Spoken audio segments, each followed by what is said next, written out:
Hello everyone, my name is Caden, and welcome back finally to more Robotics Notes Elite. So, if you want me to immediately get back into the game and you don't want to hear why I've been gone, go ahead and just skip a little bit in the future, I guess. But I guess I should explain why I was gone if you haven't seen the community post. But basically, long story short, I had my wisdom teeth removed. And this is the first recording I'm making since getting back. I know that I have the Octopath Traveler 0 recordings still going up, but those were all done before I got the wisdom teeth removed. So, and it's been a couple days since the operation happened, and I've been doing exceedingly well with my recovery. I've basically felt no real pain at all. If anything, the worst pain is not coming from my teeth. If anything, it's coming from my stomach with all the medicines I have to take just to help with fighting possible infections and painkillers and stuff like that. But otherwise, yeah, it went really well. So this is going to be my first time trying to record since then. So this episode's probably going to be a lot shorter because this is more so definitely a test episode to get me back into the swing of things. But yeah. If my voices sound different, it's because I'm also trying not to stress my mouth out too much. I don't know. But, yeah. So, that's why I've been gone, and, well, last time, let's just get back into it, I guess, but last time, well, it seems that we're going to be trying to find the other, Kimijima co-reports. So, that's what we're doing. I was killing some time playing Golden Wolf Fighter 4 when the downpour got really bad. I'm such an idiot. I thought I knew how scary typhoons could get, but I totally made the wrong call here. Things really fell apart because of how easily I found the Golden Wolf Fighter 4 Pokecom app. I was planning on giving it a go just for nostalgia's sake, but instead I ended up going in hard. It's so insanely tough to get an SSS rank. Before I knew it, my ego had taken over. It took me 2 hours to get back to the right mindset, then another two to hit SSS.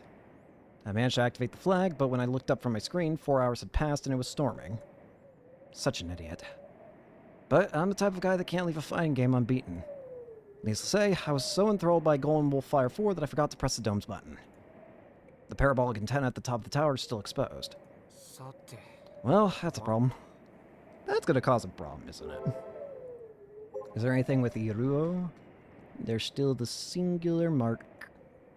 I don't have an umbrella, so it'll be impossible to get home without getting soaked. Ari warned you beforehand. Yeah, I know. This is what I get for stumbling upon the first report in such a half-assed way. But even then, I thought I could do a little better than this. I guess I'll have Dad come pick me up. If he's home, that is. If not, I'm just gonna have to get wet. What was that? I flinch at the sudden sound of glass shattering. Strong rain and wind from outside comes flowing into the room. There's a massive hole in the window, almost like someone threw a rock in here. The floor is covered in shattered glass. Sitting on top of said glass is a triangle-shaped plate. I reach out and pick it up. This is... I've seen this somewhere recently. What is this? Sister Centipede, what do you think this is? She doesn't know either. Sister Centipede really is useless. I inspect the plate again. It's from the radar oh no. That thing's getting destroyed from the typhoon, isn't it? I guess it's not actually a radar. Let's not sweat the details right now. This unique shape is unmistakable. What's wrong with the plate? It came flying and broke through the window just now. It's actually kind of terrifying imagining a large metal plate flying through the air. If it hit me in the head, I would have instantly died. Isn't this going to be a problem? The dome plate was blown off by the wind. In that case, not only the dome, but the antenna itself may also be damaged. The tower already looked like it was ready to fall. It is possible that the corrosion due to the sea breeze may have been the cause. It is also possible that due to your opening the dome, the plate was rendered defenseless against the weather. The rest of the plates may sustain damage moving forward. Again! I look down at the plate in my hands. I really can't afford to just sit here and cross my fingers hoping that nothing goes wrong. Well, if that flag gets destroyed, what would happen to the flag? As long as the switch is there, it's possible that the flag can still be set. Conversely, if the tower itself is destroyed, it's possible you may never be able to set it. Is it possible to skip Kimijima report number 2 and still understand the concept number 3? Since Irie and Scissor Centipede do not know the contents of said reports, that question cannot be answered. This is such a pain. Am I gonna have to hold the tower up myself? Not only would that be impossible, it'd be pointless. Sister Centipede, are you trying to make me protect the antenna? If that's the case, you'll have to beat me in a match first. Sister Centipede doesn't fall for my strat. Her silent treatment is getting to me, so I decided to switch her back to Irie. Closing Sister Centipede. Soul returned. Big brother, the typhoon's here. I know. Is that tower going to be okay? That's seriously the first thing out of her mouth. There's nothing I can do about that. If the antenna breaks, Irie will have one less job to do. Job. The job that Master gave me. He wanted to make sure that the beep beep boop sound was still playing. And after that, he wanted Irie to check for any changes. That's the job Irie's been doing for the last 10 years. Once that's gone, Irie will have one less thing to do. Irie says that with a lonesome smile on her face. For crying out loud. Wish I didn't hear any of that. I'm a busybody. Ah, Akio. I've been listening to the rain pummel the ground for hours now. Typhoon's finally made landfall. The windows have been rattling constantly because of the strong winds.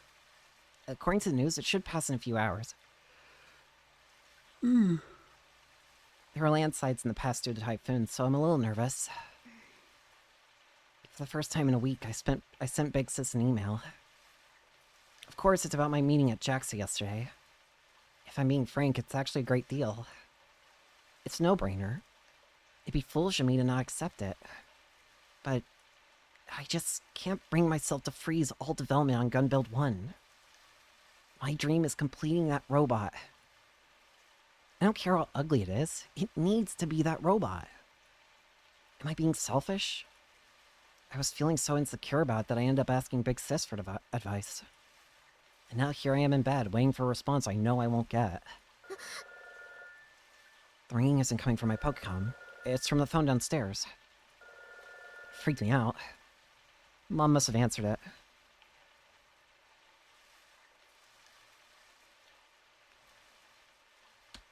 Sorry, I was looking at something. Jeez, that really scared me. I really thought Big Sis had called there for a second.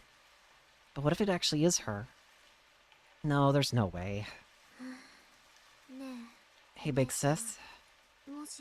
If it's okay with you, would it be alright if I froze development on Gun Build 1 and start a second gun build from scratch? But I just can't. Aki-chan! I jump again. Mom's calling for me from the hallway. Could it really be? You know where Kai-kun went? Kai? I stuck my head out and yelled back at Mom. What do you mean? I got a call from Yashio-san's place. He's not home yet. He didn't come to the club today.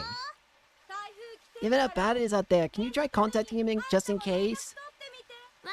Okay. The heck is Kai up to? Let's call him and find out. Call Yashio Kaito. He's not answering. What is he doing at a time like this? Is he at the park again? Meanwhile, you just cut to Kai's perspective. He's just fighting against the storm. Why did I do that? End call. I gave up on calling him and tried to reach him via email and Tweepo. Outside there's rain, rain, and only rain. Large water droplets strike the window. Excuse me. Only their sounds echo through the darkness. What the heck are you doing, Kai?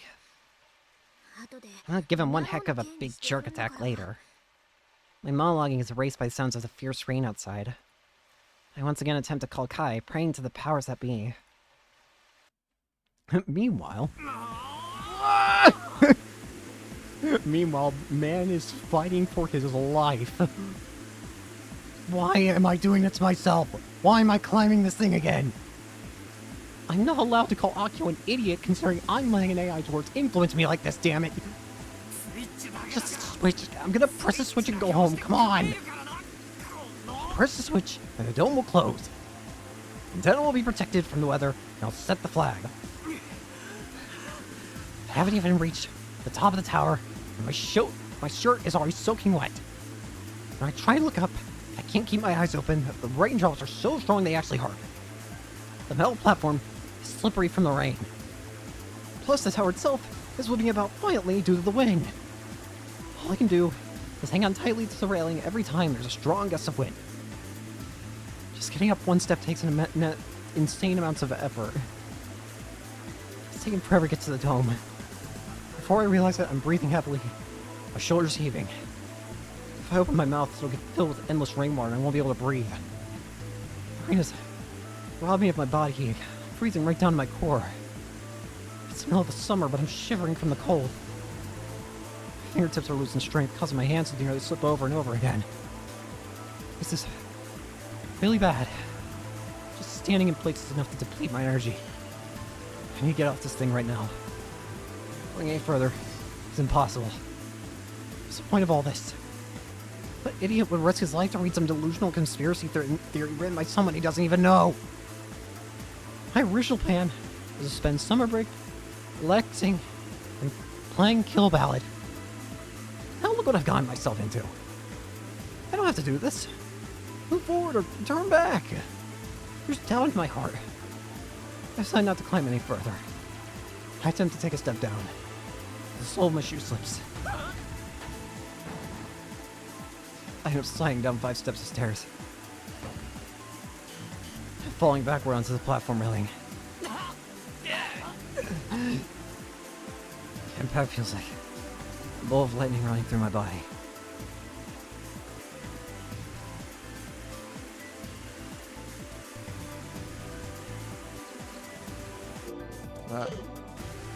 The intense pain causes me to lose my breath for a moment. My vision blacks out. My head feels wobbly. It feels like I'm about to pass out. I soon realize that my body's moving on its own. This way I'm gonna fall head first off the platform. My hands grip the railing as fast as I can move them. I kick out my legs frantically. The narrowness of the platform keeps me from falling. The tips of my feet reach the hook onto a step, allowing me to support my body. Just while on the platform, doing my best to endure the intense pain.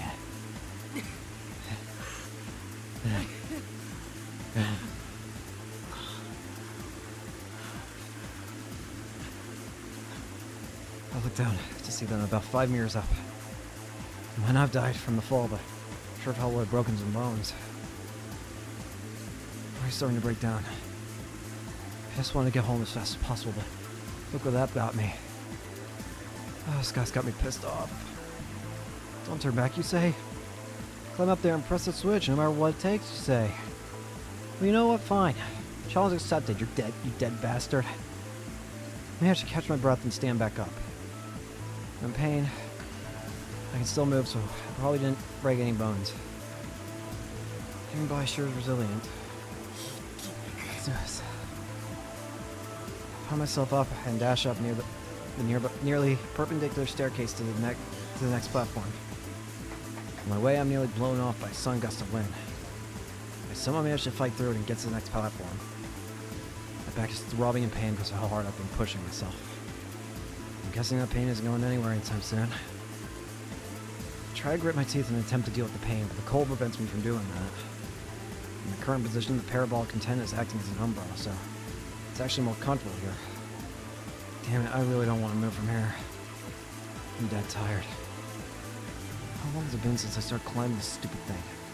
The instant of time I had is long since gone. I regret everything. I shouldn't have climbed this stupid tower.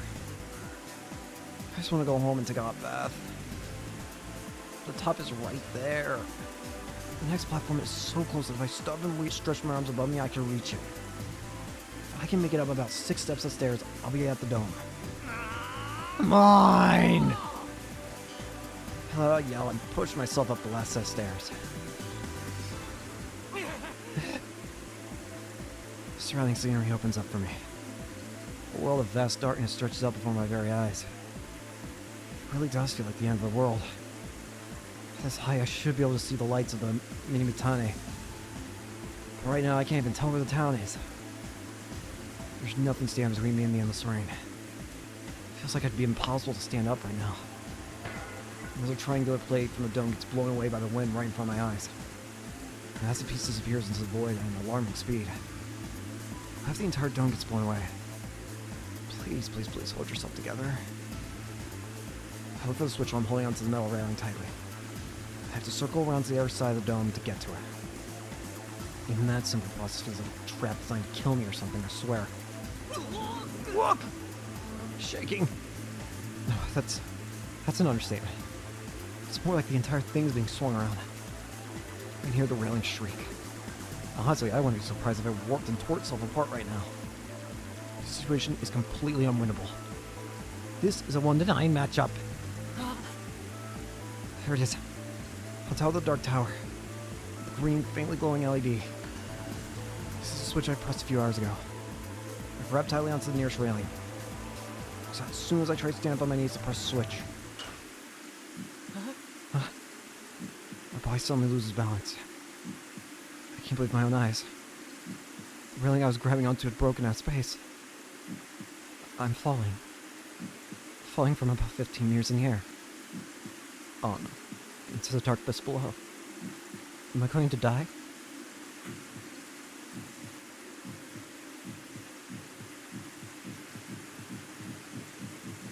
An attack. Yep. Slow-mo.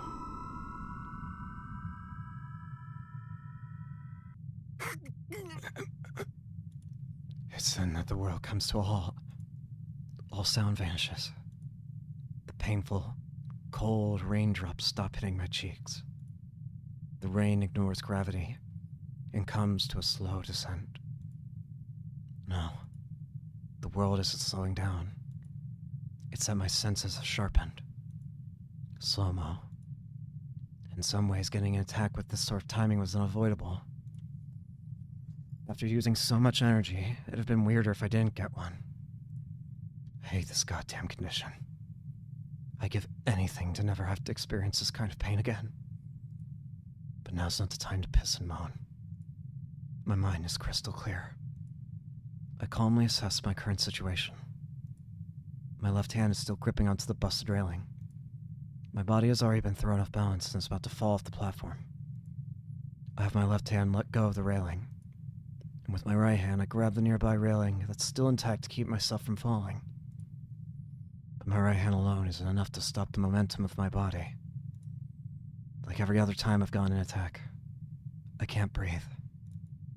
If I had to choose between falling 15 meters and the excruciating pain I get during an attack, I'd honestly take either. That's how painful this is. But I forced myself to endure the pain. My body's about to slip and fall between the gaps of the broken railing.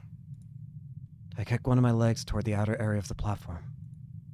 And while still in slow motion, my body slowly gains momentum, circles around my right hand, slips through the gap of the adjacent railing, and slowly falls back onto the scaffolding.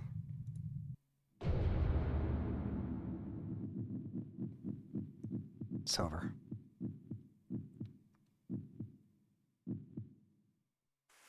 Sound returns to the world. I don't even have the energy left to be terrified by the sound of the broken railing falling to the ground.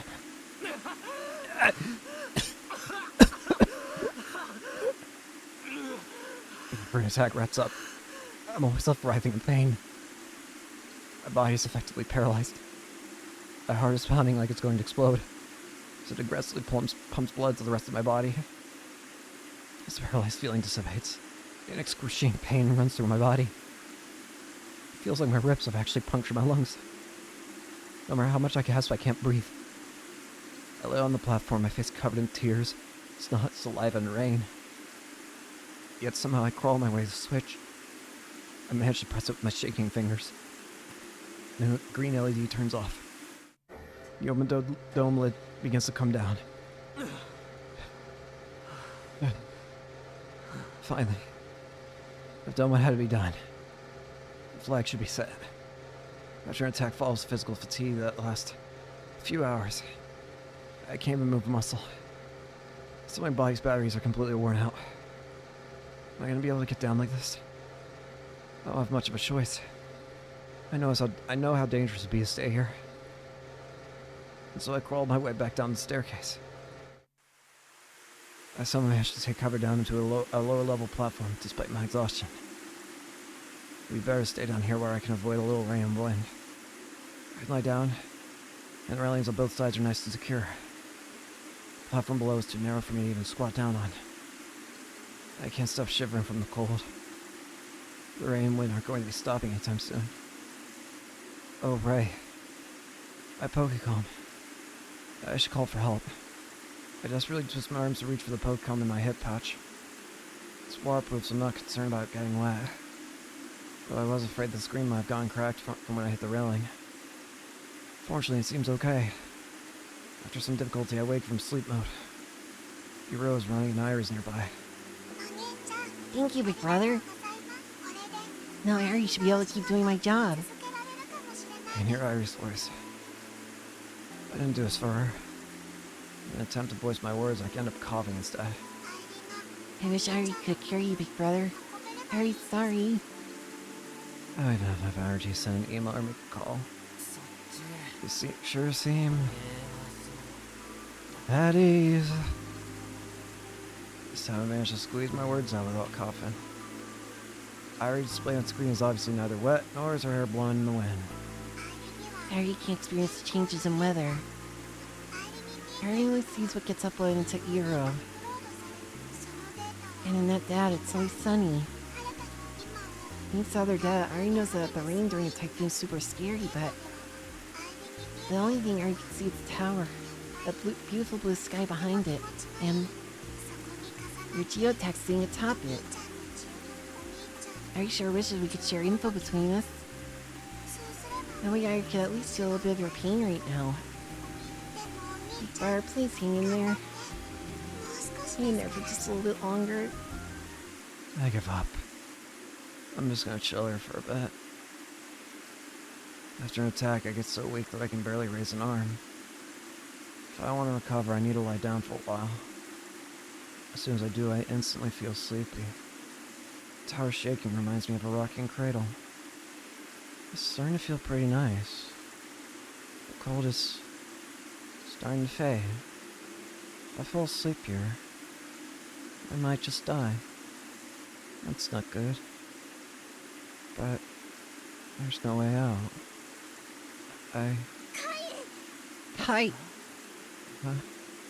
Something warm touches my hand. All my senses return to that singular spot. And when I open my eyes, I find Akia's face in front of me for a reason I can't comprehend. She's completely soaked just like me. And just as I do for her whenever she has an attack. She gently embraces me. Akio holds my hand in hers. You big dummy. What in the world are you doing, Kai? You have me worried sick.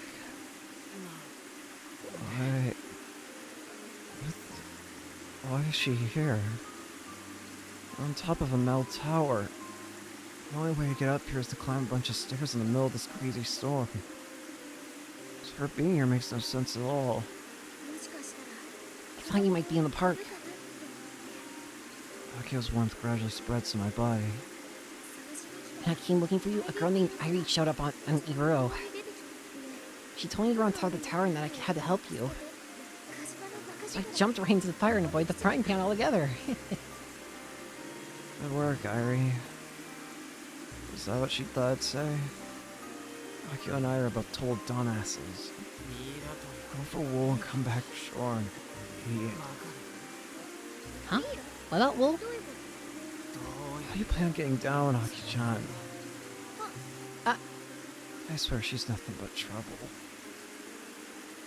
It'll be fine. Our dads and Akira guys are at the bottom. Why did Akio climb up here? Besides, numbers aren't going to solve the problem of the staircase being incredibly narrow and practically vertical. I should have thought this through a little more. But...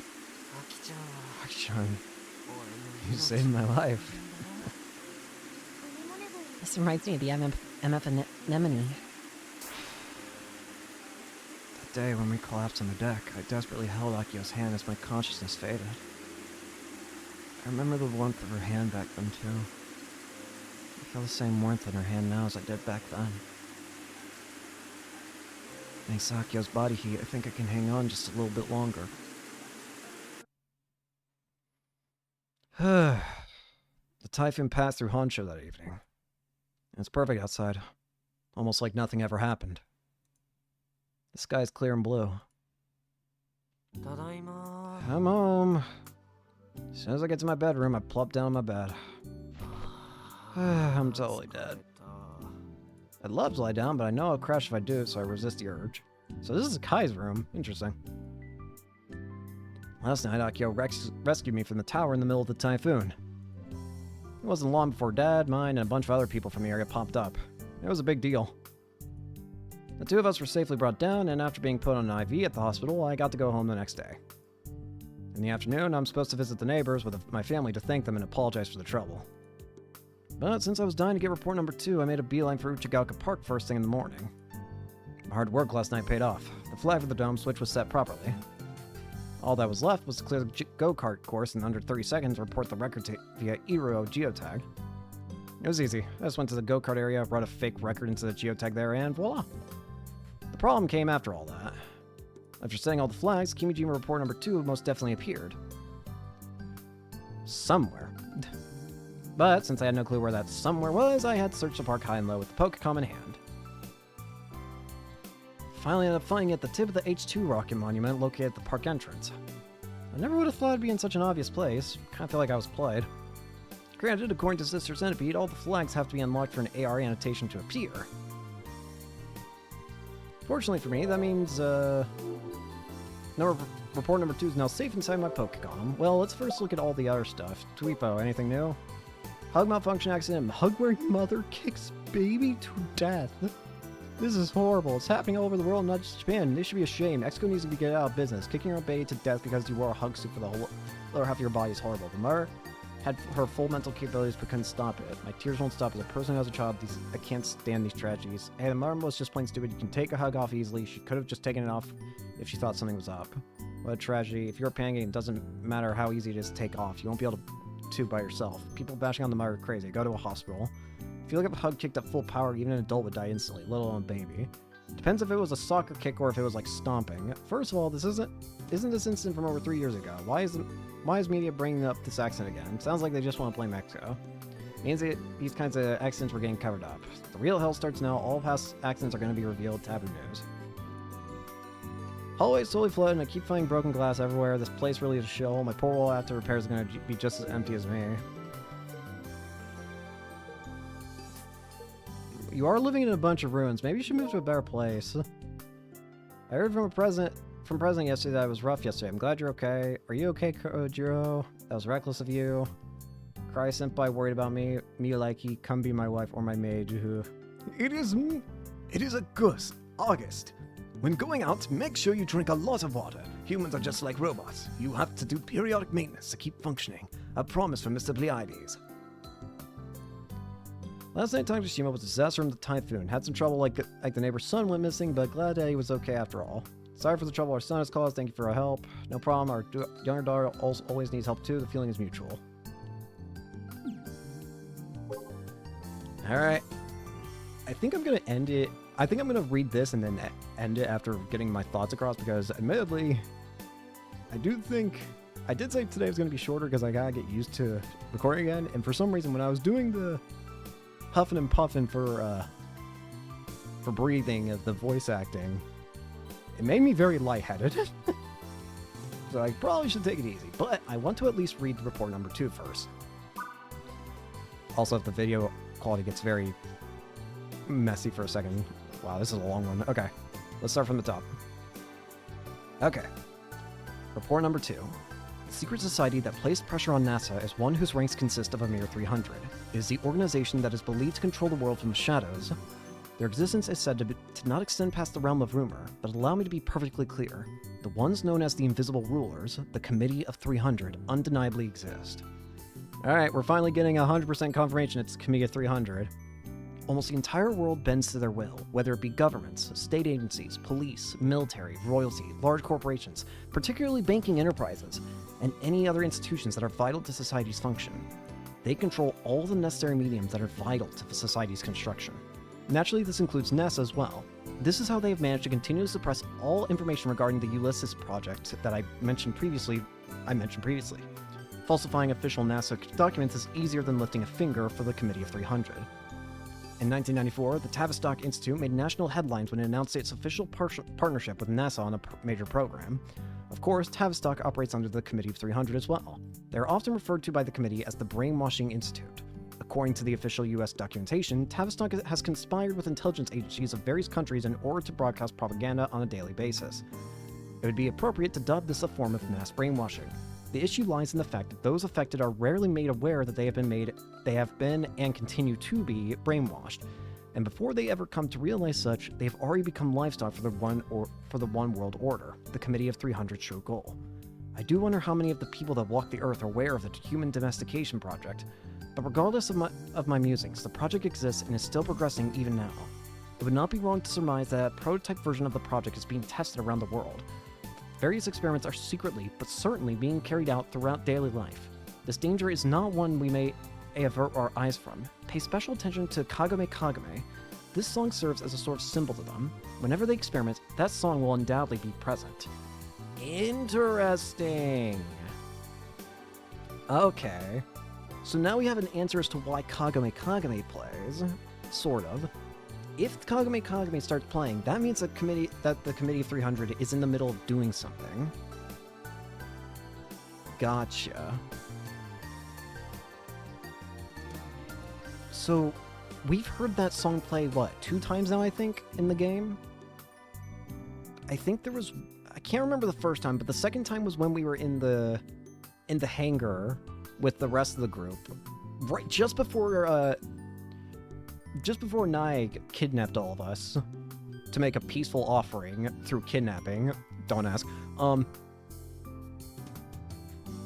That's when another experiment was happening. There was another time it played, but I can't for the life of me remember. I think it was either when we were at Uchigaoka Park. I think it was when we were at Uchigaoka Park. Anyways, let's continue. The Human Domestication Project is the ultimate goal that the Committee of 300 has been dreaming of for nearly 100 years. They wish to establish a one world order, a unified world government, by cleaving the world's population down to 1 billion people. It is currently 6 billion as of 2009, and transferring all that remain into cattle that shall be exploited until death in the service of the elite. Yep, that's the first timeline that gets talked about in Steins Gate. That's the timeline that you have to work to get out of, for the most part. There is also the other timeline that starts World War III, but for that one you more so deal with in Steins Gate 0. In Steins Gate though, you're just dealing with the in just normal Steins Gate, you're usually mostly dealing with the timeline where they're trying to cull the world to just 1 billion people. But here's the thing. Here's something interesting about this. This shouldn't happen. This shouldn't be possible. Because of the timeline. The whole point of Steins Gate was that reaching the Steins Gate timeline meant that neither World War III nor the One World Order of government go into effect. Neither start because of reaching Steins Gate. And when I remember checking the numbers that appeared at the beginning of the game of Robotics Note here. Those numbers that correlate to like the divergence, the numbers that appeared are the exact divergence for Steins Gate. So that means that the Human Domestication Project should not be happening. At least that's what I think. Now, what could be happening though, is that even though it will not happen, that doesn't mean that they're still not going to try to... You know what? Maybe that's what this game's going to be about. What I think's going to happen... Here's what I think's happening. As I mentioned, reaching Steins Gate World Line means that the One World Order will not come to be. That's what the whole point of reaching Steins Gate is all about. But just because it's the reason it's not reached, just because they are unable to reach it, doesn't mean they're not going to keep trying. The reason why they reach it in the other two timelines is because of the time machine. It's because, or more specifically, it's because of whatchamacallit. It's because of Kurisu being alive or dead, or specifically that letter. The letter that Kurisu's father, the one that, if it gets sent, will either start World War III or allow the committee to work on the human domestication project. So they're not going to be able to be successful. But what I think Robotics Note Elite is going to be about is basically going to be like, even though the Steins Gate World Line shows that it's not going to happen, it's not going to happen because of what Okabe managed to achieve, and it's going to show how in the Steins Gate World Line, who ends up stopping the committee from doing it at all. Like, basically, how do I explain it? It's hard to explain, but I'm trying to think of how best do I explain this. Basically, they're still obviously trying in the Steins Gate timeline to do the human domestication project, but they're not going to succeed. And they're going with a different plan that's going to end up getting foiled probably by Kaito and all the other Robotics Club people. It probably made no sense, but anyways, let's just continue. Those billion of people will never be made aware of their enslavement due to the utilization of propaganda. In truth, they may even express gratitude to their rulers. November 12th, 2009. I created Irie to investigate the activity of the Committee of 300. She is a bot that collects any information that is related to the keyword Committee of 300 indiscriminately. Recently, there's been an extraordinary amount of feedback originating from the Shibuya area. The earthquake that occurred there may have been one of their experiments as well, but it is doubtful whether I will even live to analyze the information my bot has collected.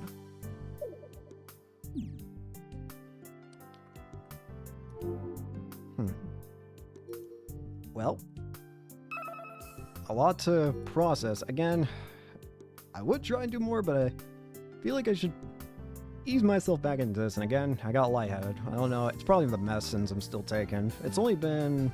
I'm currently recording this as of December 21st, and it's been 4 days since I had the surgery done. I'm doing astonishingly good, but I guess my body's still not at peak physical health like it once was, and it's probably not going to be until I get off all the medicines, I imagine. But anyways, thank you all so much for watching. Hope you enjoyed. Hope to see you all later. Peace.